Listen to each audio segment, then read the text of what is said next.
Jadi saya punya prinsip dalam hidup saya itu, saya adalah strong destroyer. Saya adalah strong destroyer. Saya sepakat dengan komitmen bahwa manusia itu yang dipegang omongannya, ya. Dan saya meyakini bahwa suatu saat kebenaran itu akan muncul. Jujur saya dikeluarkan dari grup. Tapi kalau saya dikeluarkan, saya tidak menjadi pembelanya Agus, ya itu sebetulnya sah-sah saja karena ketua tim yang punya wewenang. Ya, di situ saya akan mengklarifikasi dan mungkin akan menggugurkan kewajiban saya ketika saya menyampaikan statement saya akan berhenti menjadi seorang advokat. Kan saya dikeluarkan.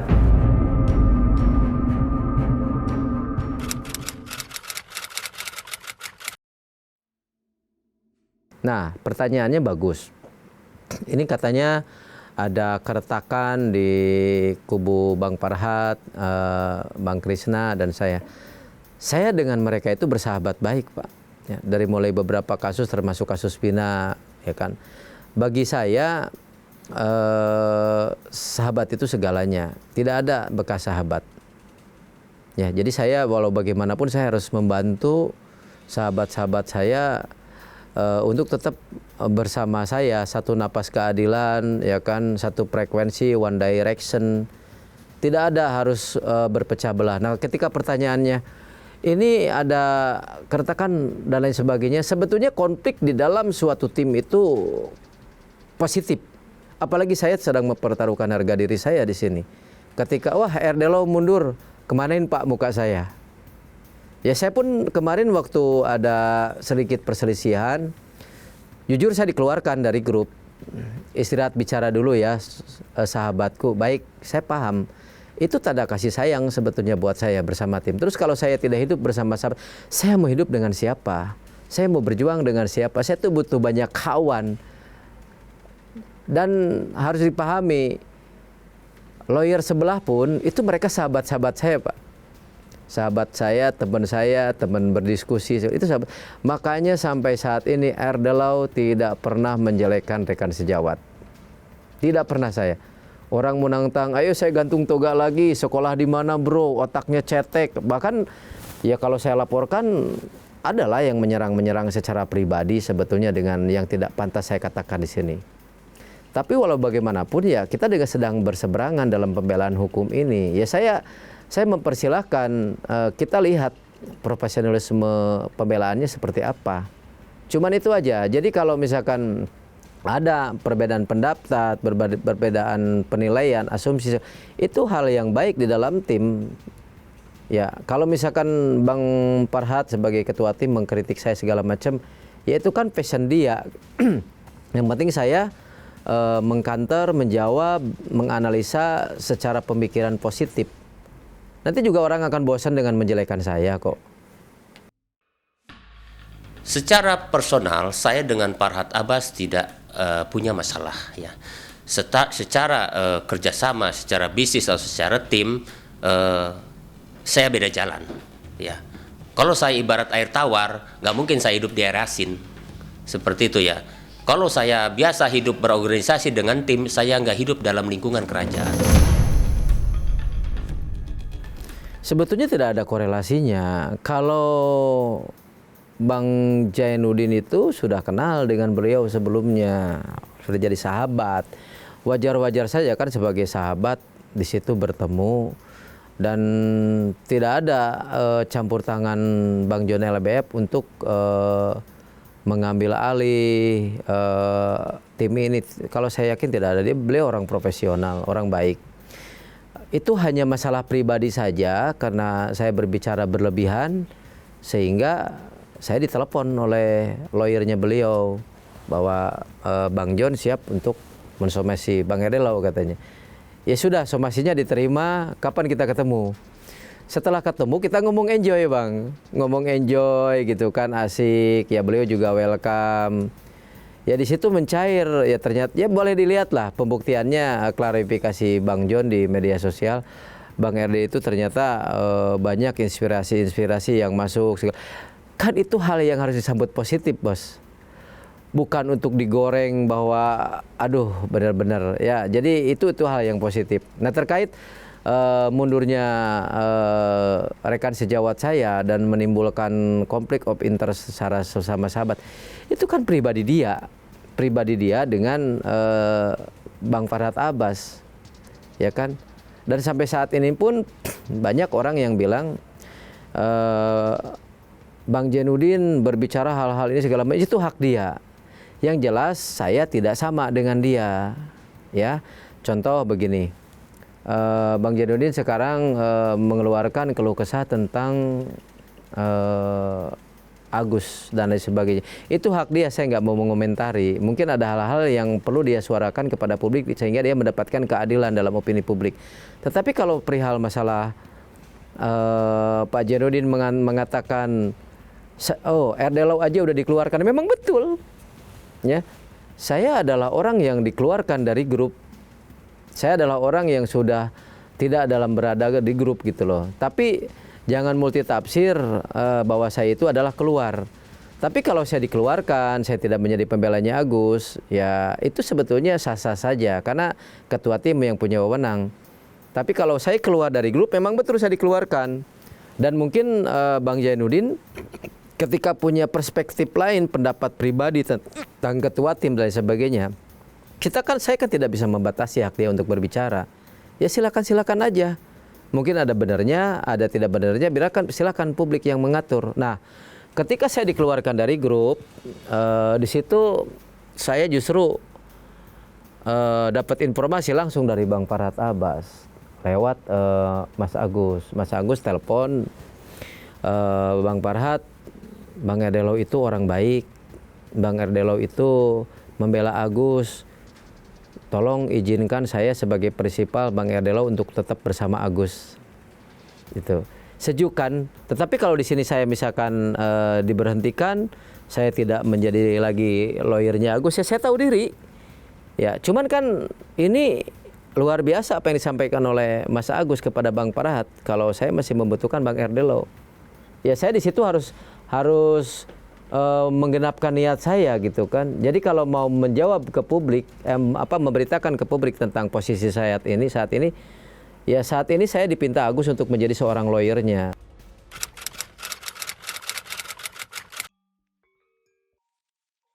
Saya sepakat dengan komitmen bahwa manusia itu yang dipegang omongannya, ya. Ya nanti ketika ini masuk ke ranah yuridis, kita buktikan saja. Nah, dalam perspektif yang terjadi, ya, dalam opini-opini publik, konteksnya saya akan berjuang, dan di sini saya juga berjuang bukan sendirian. Banyak teman-teman yang membantu dan saya dalam satu tim ya dengan Bang Farhad Abbas. Nah, ketika dalam perjalanan ini saya adalah orang yang posisinya diberhentikan untuk menjadi pembela Agus, atau Agus adalah orang yang tidak mau saya bela, itu kan lain cerita, Pak. Berarti kan di luar kuasa saya, ya. Saya meyakini tim juga mempertimbangkan apa yang disampaikan ke publik equal kok. Apalagi yang saya lakukan ini adalah untuk membela keadilan. Dan saya sepakat ketika saya menjadi satu kesatuan bagian pembelanya Agus sampai inkrah pengadilan, ya.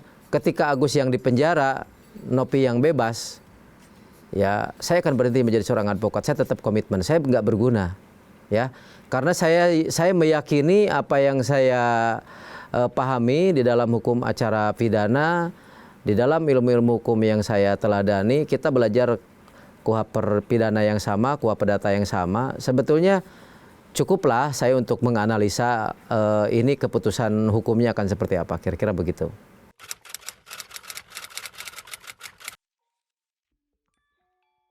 Jadi saya punya prinsip dalam hidup saya itu, saya adalah strong destroyer. Saya harus kuat hancur. Apapun yang terjadi, karena itu keyakinan saya. Hargai dong, itu hak saya, keyakinan saya. Meskipun jujur, sampai saat ini pun saya sebetulnya adalah orang yang mendapatkan kasih sayang dari tim, dari kawan-kawan. Sehingga saya tidak lagi mengurusi masalah, oh ini uang Agus, oh ini uang Nopi, oh ini segala macam. Sudah cukup lah, ya. Dan saya punya prinsip, ketika saya melanggar etika kemudian saya minta maaf, ya, termasuk dengan Bang John, termasuk dengan yang lain. Udah clear urusan saya. Jadi saya juga mendapatkan informasi dari kawan-kawan TikToker, YouTuber, dari kawan-kawan redaksi juga, dari PH. Itu bagus, positif buat saya. Sehingga saya sekarang lebih substansial kepada diri saya, menyampaikan diri saya, niat dan tujuan, ya kan. Dan tidak perlu saya harus lagi rame dengan statement saya kemarin. Karena gini, kemarin itu sebetulnya kenapa saya sampai mengeluarkan hal tersebut, ya kan? Karena merasa pihak sebelah itu tidak mengindahkan dari tanggal 20, 21, 22, 23 saya melanggar tim. Waktu saya selalu menyampaikan, ayo Mbak NP, ayo Bang DS, tabayun yuk, ini ada Agusnya di samping saya. Itu sebetulnya saya juga nggak suka teman-teman bicara seperti itu. Tapi bagi saya itu adalah sebuah usaha yang saya lakukan dalam sebuah tim yang akhirnya juga terjadi penolakan-penolakan, sehingga juga malah kita ribut di salah satu aplikasi virtual di mana saling tersinggung, ya kan.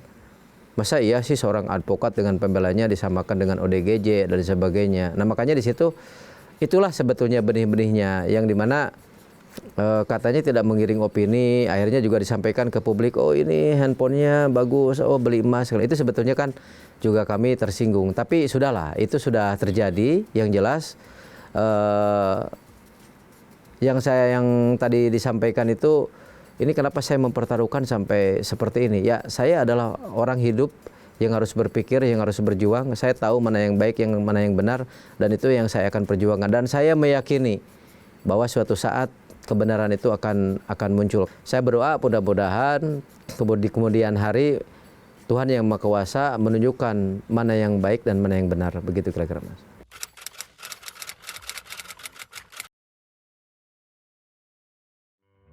Kalau saya ini adalah baru muncul dan saya menjadi seorang advokat dalam pembelaan, mungkin orang berpikirnya norak ya bahasa-bahasa itu. Karena kan saya juga mengikuti kasus-kasus besar.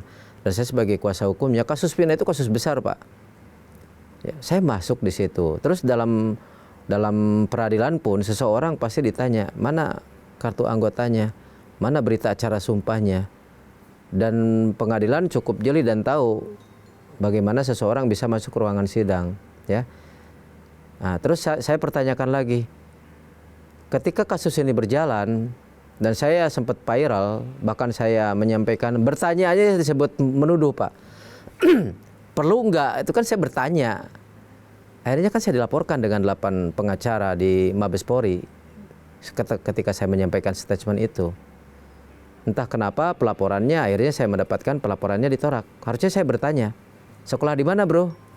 Ya kan, lu jadi advokat kok nggak bisa tahu sih perasa SKB 3 Menteri 299 2021 apa yang sudah dirubah di perasa beberapa pasal di pasal 27 ayat 3. Kan enak saya ngebalikinnya, betul nggak?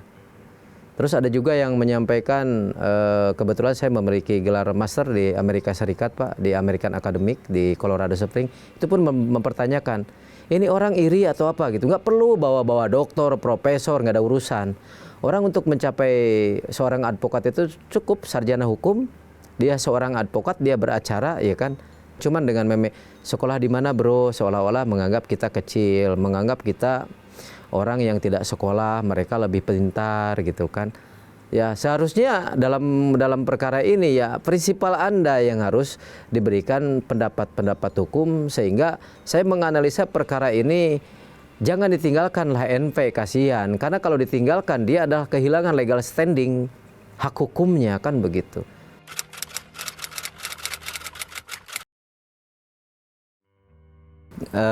Saya itu sebetulnya separuh hidup saya sudah saya pertaruhkan untuk kemanusiaan di bidang hukum, Pak. Kebetulan saya saat ini memiliki lembaga besar, yaitu Lembaga Hukum Indonesia atau Lembakum Indonesia, dan di situ saya sebagai pendiri dan pembina. Badan hukumnya yayasan, jadi saya agak sedikit paham tentang yayasan. Banyak sekali kasus-kasus yang sudah saya bantu, ya kan, dari pembunuhan Aulia Kusuma yang membakar mobilnya, suaminya dibakar, akhirnya vonis mati. Ya kan, terus beberapa perkara lahan termasuk di Sentul, banyak sekali Pak. Silakan di tracking di media sosial tentang lembaga saya. Nah, karena saya di situ sudah mempertaruhkan nama saya untuk masyarakat dalam konteks hukum, akhirnya saya memiliki suatu habit, suatu kebiasaan. Ketika saya membela hak hukum untuk klien saya dan kategori klien saya adalah orang yang memang patut saya bantu, di situ saya meletakkan semua tumpah darah saya untuk membantu klien saya. Contohnya, kita melihat dalam kasus Agus ini dengan perspektif masyarakat yang berbeda, justru saya memandangnya ini orang dizolimi sama orang, dijahatin sama orang, sehingga kehilangan organ tubuhnya. Sudah gitu banyak masyarakat yang memang di situ membantu berbondong-bondong sehingga terkumpulnya dana, ya sehingga dia dihukum secara etika sosial. Itu kan saya tidak akan diam Pak, ketika adalah salah satu rakyat Indonesia yang diperlakukan seperti itu. Nah, seperti saat ini peperangan perang opini ini, ya kan, ini tidak imbang, semua angin ke pihak sebelah kan gitu. Saya harus seperti itu dengan cara apapun, sehingga ketika saya viral, saya banyak yang menghubungi saya. Nah, di situ secara pribadi penilaian saya, oh iya ternyata begini ya. Nah, jadi tidak seimbang dengan orang sakit, posisi terzolimi, ya untuk pengobatannya sekarang masih tertahan. Ya di situ sehingga saya harus meletakkan jiwa korsa saya untuk rakyat.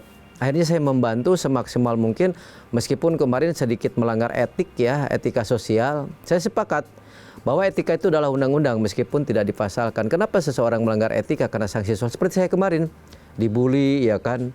Nah, tapi orang nggak tahu perlahan. Saya yakin orang Indonesia akan tahu maksud dan tujuan saya membela Agus. Kira-kira begitu, Mas.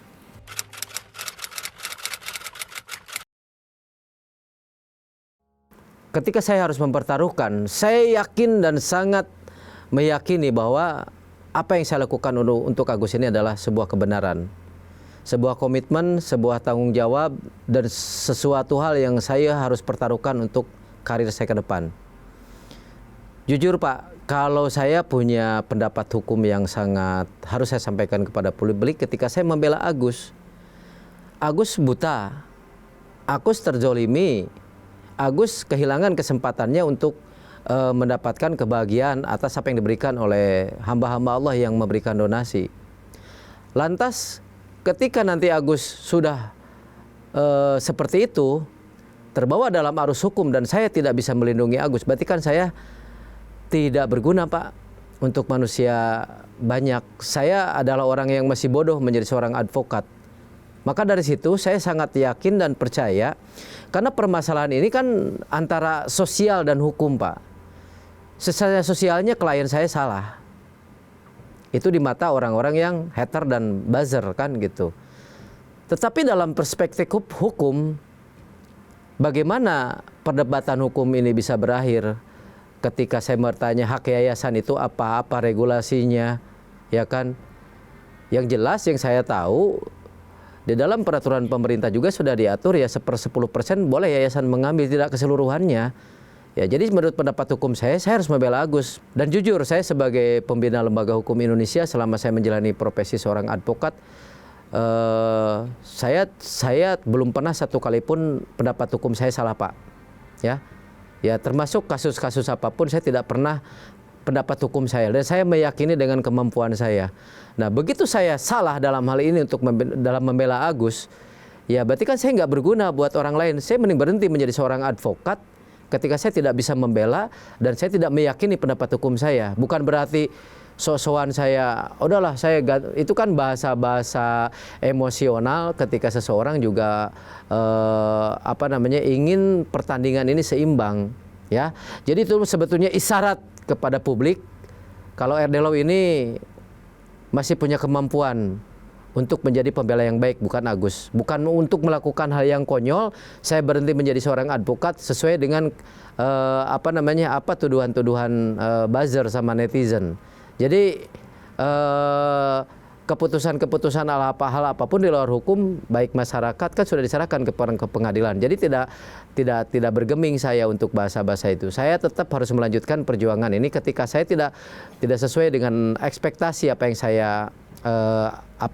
rasakan, apa yang saya yakini, ya saya berhenti jadi seorang advokat. Saya tidak berguna.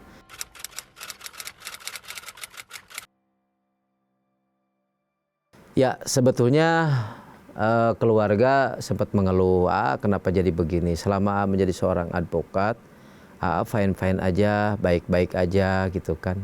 Nah, saya bilang ke orang tua saya, mama doain saya. Saya saat ini adalah orang yang memang dibully. Tapi saya bukan korupsi, saya bukan maling.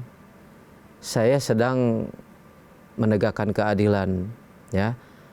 Nah itu kan banyak Pak, saya kemarin diluk-lukan membela Saka Tatal di kasus Pindah Cirebon, hingga semua orang menangis, hingga saya menjadi sosok yang mewakili masyarakat banyak. Saya diluk-lukan kok, sampai belasan juta komentar di YouTube, ya. Tapi saya justru menikmati, kalau orang membuli saya, justru saya menikmati Pak. Menikmati banget kasus ini. Kalau seandainya saya masih menjadi pembelanya Agus. Ya sekarang pertanyaannya begini. Kalau seandainya ini masuk ke ranah yuridis dan memang kita bisa menyeret NP ke jeruji penjara, apakah saya masih dibully? Berarti masyarakat Indonesia belum cerdas dong.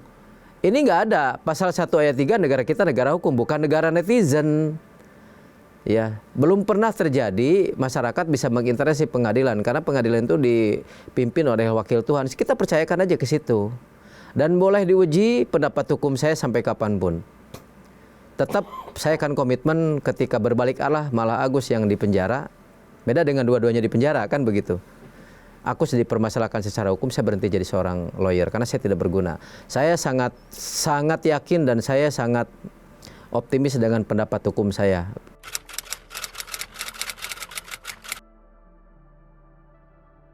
Kalau saya gini Pak, kalau saya hidup, saya jalani dengan ketentuan kehidupan yang sudah ditentukan oleh Tuhan. Ya kebetulan saya agama Muslim, kalau agama Muslim itu hidup tinggal menjalani saja.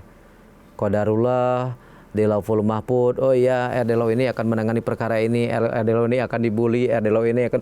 Itu sebetulnya sudah ada jalannya, ya. Dan saya saat ini terpilih untuk menjadi sorotan masyarakat, dan itu sebetulnya sudah ditentukan. Saya tidak menyesali hal itu. Ini pilihan Tuhan aja untuk meletakkan saya di sini. Kemarin saya dan sampai saat ini pun banyak kok kasus-kasus yang saya kerjakan yang tidak terkenal. Ya termasuk di keluarga besar saya, urusan perdata di Pengadilan Negeri Bekasi, saya turun. Meskipun ya tahu sendiri kalau saya tidak pernah saat ini didengar publik, ya RDLO menangani perkara yang dibayar sekian, tidak Pak. Justru saya kebanyakan menangani perkara pro bono. Saya banyak kasus-kasus di Polda yang saya tangani, masyarakat marginal yang saya tangani, banyak kasus yang saya tangani. Mungkin ini saja yang memang terlihat oleh publik gitu kan. Dan kalau media mau meliput keseharian advokasi saya, banyak kok yang saya tidak publikasi. Orang yang tidak punya uang saya bantu, baik pidana maupun perdata. Jadi ini adalah pilihan Tuhan saja meletakkan saya di sini. Jadi kalau ada orang yang memang ini kasus viral, ya kan? Nah, viral ini RDLO selalu ada di situ. Ya mungkin itu pas saja timingnya kan gitu. Mungkin besok juga ada kasus viral, saya nggak di situ kan, pas kebetulan saja sebetulnya Tuhan meletakkan saya di situ. Begitu kira-kira.